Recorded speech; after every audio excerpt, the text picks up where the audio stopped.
And welcome back. Project Drawdown is one of the most influential research-backed databases of climate solutions on the planet. Now, the project's mission is to help the world reach drawdown and stop catastrophic climate change quickly, safely, and equitably. We are pleased to be joined by the Director of Storytelling and Engagement at Project Drawdown, Matt Scott. And Matt, good to have you. Thank you so much for having me. It's good to be here, good to be part of the program, and good to talk about climate solutions and the work we do with you. Yeah, well, I mean, when we talk about climate solutions, you know, the show is social justice, and then we talk about Mhm. climate. How do you relate for somebody who may not be so familiar to make the parallel between social justice and climate? Yeah, well, so often when we think of climate solutions and when we think of social justice, we think that those things don't relate and that they don't go together. But the reality is that when we look at climate issues, health, jobs, equity, the economy, these are all things that tie in with climate. And so, one of the things I like to bring to people is that climate change and climate solutions relate to all of us. They intersect with all of our lives, whether or not we think about them a lot. The other piece is that you don't need to be a scientist or an expert in climate to be someone who's doing something about it. So there's a lot to unpack there, but definitely happy to dive in today. Well, I think back to Vice President Al Gore at the time, and really him spending a lot of time addressing this on the campaign, even when he was running for president, talking a little bit about climate change. A lot of people said, well, you know what? There's a lot of things we can talk about, but this isn't the one. The reality is, as we fast forward, we've got a lot more people talking about it. The issue is very great, and there's a lot to really deal with that we really could deep dive into. So for you, talk to me about how prevalent climate change has become amongst the conversations that we're having right now, given the fact that a while ago, just a short while ago, a lot of people were off the grid. Yeah, it's really interesting because a few years back, there was a study that was done of about 14,000 people who were asked the question, what comes to mind when you think of climate change and global warming? And only about 3% of those folks responded thinking about climate solutions and what they can do, which is really why Project Drawdown exists, to help people see that solutions are something that we should be considering. And again, that it's not just about the emissions. Like, one thing that I talk about often is that, like, I can't picture a gigaton of carbon and what that looks like. I can't picture what emissions look like, but what I can picture is people being fed when we reduce food waste and food insecurity going down, or just the different co-benefits of solutions, which is what we call them. Thinking of Al Gore in particular, because you mentioned him, I actually went to a climate reality project training, a training for his organization back in, I want to say 2018 or 2019, with 2,000 other people in attendance. And I was one of those people who, like, I showed up because a friend mentioned to me that it was something I should do. But I felt so out of place, and like the issues I prioritize with justice, with just like human well-being, weren't being talked about as much in the conversation. And it was only when I saw a panel come on stage that was focused on justice and issues like a lot of what you cover that I said, oh, okay, like the issues I do care about and prioritize relate to climate change. And so, if anything, I would just say that the things that we've been concerned about, the inequities we've been concerned about, do relate to climate. And I think a lot of the work now, and part of what I focus on, is helping people see the connection between the issues that we care about and our health, our equity, our own well-being, especially as underrepresented communities, and this issue of climate, which frankly, like, hasn't represented people of color, hasn't represented Black people or indigenous communities as much as it should. When you talk about environmental justice, social justice go hand in hand. And really, Hmm. to be able to talk about climate change is a good thing for us here, because it's a topic that I've been wanting to deal with for a quick second, because I see so many people who walk around like, oh, well, it's not really existing. But then you look and you see so much evidence that gives light to the fact that we really are in the midst of climate change. Now, first things first, let's break this down. For somebody who may not be so familiar, we're sitting here talking about climate change.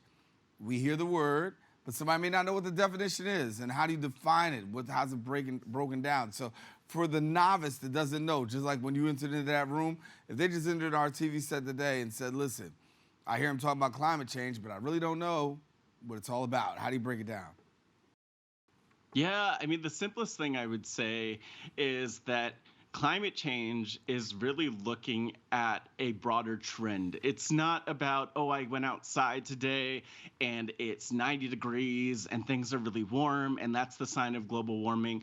What climate change is really about is looking at centuries and centuries, really, and looking at decades and decades and showing a trend that's happening year over year with more extreme weather, with more extreme heat. So, the way that things were decades ago, even in terms of our climate, have changed, and we do experience those impacts. I think something else I would point to, just to help someone understand what climate change looks like in our day-to-day lives, is again that more extreme weather events that are happening. So for instance, I think about everything with the deep freeze in Texas just a few years back, which knocked out power for folks in much of the state.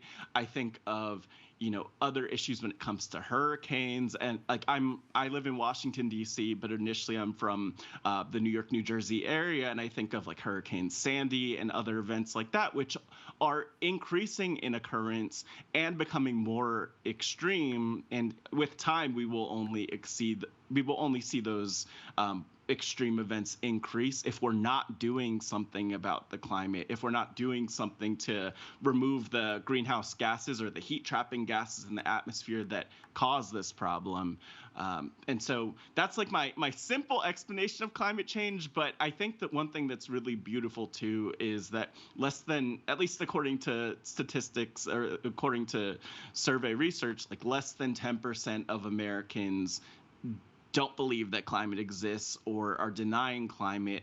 I think that there's definitely something there around looking to the science and looking to the data and being able to trust that to see okay, this is a thing that's happening. Where Project Drawdown comes in is the stage 2 of, okay, what can we do about it?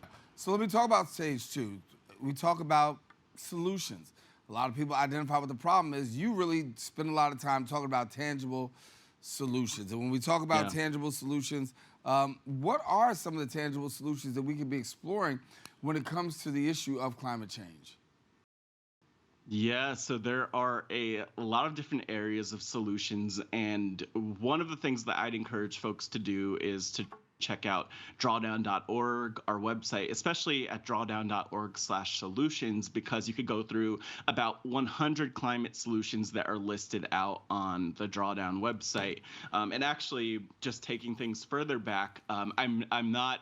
This is not a plug for the Drawdown book, but I will mention back in 2017, this book, the Drawdown book, came out. It was a New York Times bestseller, and it featured the climate solutions that were, as you mentioned, based in science, based in data, that could do something about our world. So just to give an overview of some of the areas that climate solutions exist in, there's transportation, there's food, agriculture, and land use, there are buildings, there's industry.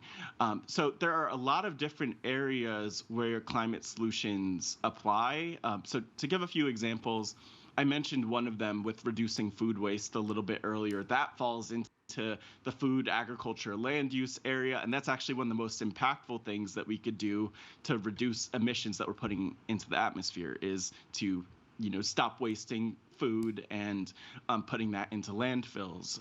Composting is another food-related climate solution, but also stuff that we just do day to day because it's a better option. And so, for example, I would mention in any major city, public transportation is something that we use, and public transportation is also one of those core climate solutions, along with like bikeable cities. So you see those bike lanes that are popping up in more and more cities.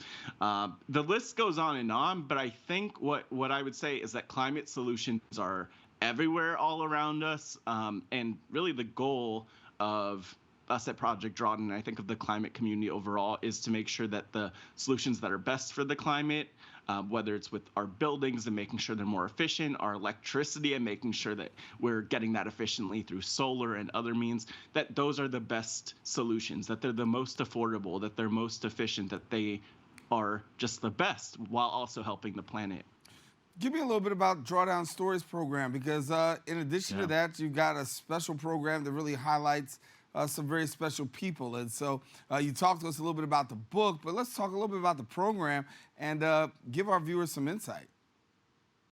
Yeah, so the Drawdown Stories program is my baby within Project Drawdown. I joined the team about 2.5 years ago.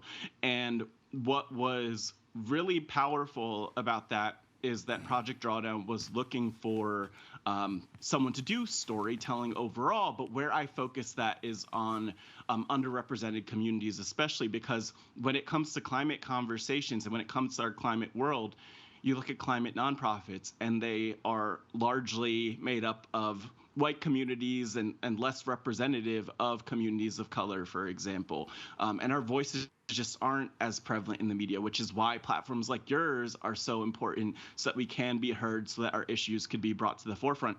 And so I really went about creating a program that centered on voices that often go unheard, that passes the mic. And the main initiative of Drawdown Stories that I launched has been Drawdown's Neighborhood. So about a year ago, we released the first set of interviews from Pittsburgh, Pennsylvania, featuring 11 folks. And since then, we've actually filmed stories in 3 other cities. So in Atlanta, Georgia, which has been released and you can find at drawdown.org/neighborhood.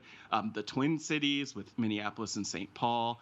New Orleans was filmed back in January, and that will be coming out in the next couple months. And we're actually, just as news for you, planning on telling more stories in the tri-state area, but that includes the Bronx. So we'll talk more about that, but you could expect some more New York area stories from the Bronx and nearby coming later this year. So ultimately, it's about bringing our stories to the table, and not just our stories about how we're implementing climate solutions, but like, who are we? What does it take to show up? What are the barriers to show up?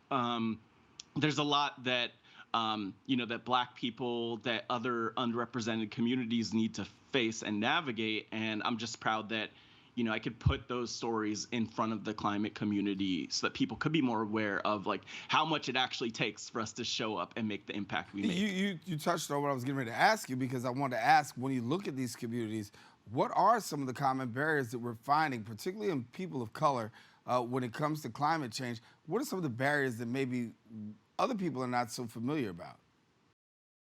Yeah, well, not only so there are a lot of barriers that come up, unfortunately, but one of the barriers I would say when it comes to people of color in climate is that, number one, there's just like this victimhood mentality for us. And this isn't just specific to climate.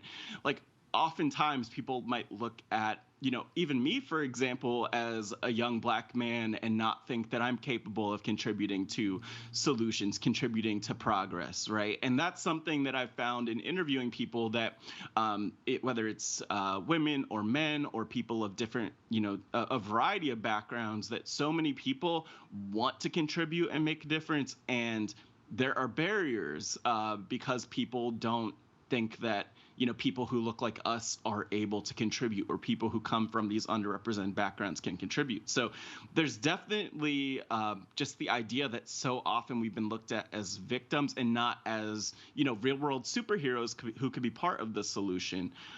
And the other piece of that is that all the other barriers that come up in our day-to-day lives, whether you're a woman and you're navigating sexism, or a person of color navigating discrimination and racism, like, these are all things that are barriers for us. So I think, for example, of one of the stories from our Atlanta series with Kendrick Kelsey, who works at the Life Cycle Building Center doing great work. And, one of the things that's in his video that probably would surprise people is a conversation that I had with him where he was telling me about just the barriers that he's faced as a Black man just to show up. And he talks about being pulled over by the cops in that experience. There's a lot that he talks about in terms of his strength and his power and what he's able to bring.